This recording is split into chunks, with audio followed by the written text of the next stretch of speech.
सुरुवातीला बातमी आहे उल्हासनगरमधून। बँकेतून रोकड घेऊन जाणाऱ्या एका खातेदाराकडून तब्बल 2.5 लाख रुपये लांबवले गेलेत।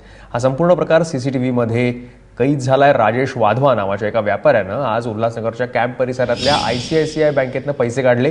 हे पैसे काढल्यानंतर ते घरी चालले होते आणि दुचाकीवरून जात असतानाच एका तरुणानं त्यांना तुमच्या बाईकखाली काहीतरी पडलंय असं दाखवलं। त्यांचं लक्ष विचलित केलं आणि त्यानंतर राजेश यांचा त्याच्यावर विश्वासही ठेवला। तेही बघायला लागले तेव्हाच दबा धरून असणाऱ्या या दोघा जणांनी त्यांच्याकडची बॅग खेचली। त्याच्यामध्ये रोकड होती आणि मोटारसायकलवरून पुबारा केला। बँकेमध्ये 2.5 लाख रुपये असल्याची माहिती व्यापारी राजेश वाधवा यांनी दिली आहे। या प्रकरणी 4 अज्ञातांविरोधात गुन्हा दाखल झालाय। अपेक्षा आहे की सीसीटीव्ही फुटेजच्या या आधारे लवकरच हे चोर पकडले जातील। सुहास रेळेकर आपले प्रतिनिधी फोनवरून आपल्या सोबत आहेत। सुहास, या दृश्यांवरून तर स्पष्ट आहे काय पहिल्यांदाच अशी घटना घडली असं नाहीये, वारंवार अशा प्रकारच्या गोष्टी होतात आणि लोक त्याला फसतात आणि अशा प्रकारच्या चोरी होतात। ह्या दोघांना काही पकडलेलं आहे का? कारण सीसीटीव्ही फुटेज तर एकदम क्लिअर आहे।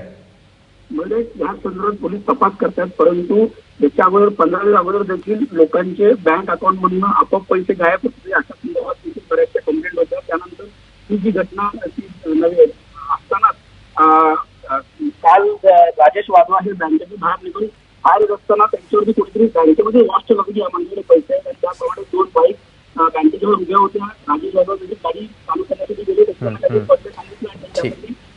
धन्यवाद सुहास, तुम्ही दिलेल्या सगळ्या माहितीबद्दल। त्यामुळे सीसीटीव्ही दृश्यांवरून हे कैद आहे। जसं अगोदरही म्हटलं की काही पहिल्यांदाच ही घटना घडते असं नाही, अनेक ठिकाणी सोनसाखळी चोर सुद्धा अशाच प्रकारे लक्ष विचलित करून सोनसाखळी चोरत असतात। आता तर रोकड लंपास केली।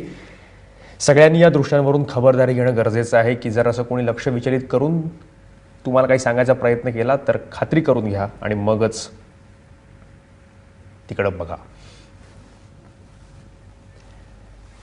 खोटं सांगून या व्यापाऱ्याकडची 2.5 लाख रुपयाची ही रोकड होती आणि या दोघांनी अगदी व्यवस्थित पद्धतशीररित्या हा प्लॅन रचला होता आणि त्यांना सांगितलं की काहीतरी खाली पडलेलं आहे। त्यांनी सुद्धा फारसा विचार न करता काय खाली पडलं आहे हे बघायला जेव्हा या वाधवांनी तिकडे लक्ष दिलं त्यावेळेस दुसऱ्या इसमानं ही बॅग त्यांच्या हातातून हिसकली आणि ते दोघे तिथून फरार झाले।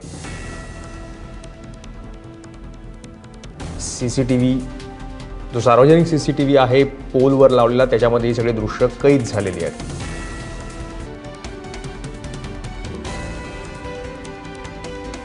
अर्थात जरी सीसीटीव्हीमध्ये हे सगळ्या घटना क्रम अगदी स्पष्ट असला तरी सुद्धा अजूनही या दोघांपैकी कोणालाही अटक केलेली नाही आहे। अशा प्रकारच्या घटना केवळ उल्हासनगरच नव्हे तर आजूबाजूच्या परिसरामध्ये आणि सर्वत्रच यापूर्वीही कायम घडलेल्या आहेत। त्यामुळं याच्यावरून आपण सगळ्यांनी धडा इतकाच घ्यायचा आहे की अशा प्रकारच्या कुठल्याही भूलथापांना बळी पडू नये।